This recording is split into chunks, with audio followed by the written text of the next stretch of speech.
It's better to admit you walked through the wrong door than to spend your life in the wrong room. Admitting a mistake can be difficult, but staying in the wrong place often leads to a life of dissatisfaction.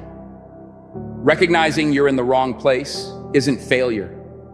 It's a step toward a new beginning, finding where you truly belong. Growth requires movement, and the longer you stay, the harder it becomes to leave. It does not matter how slowly you go as long as you do not stop.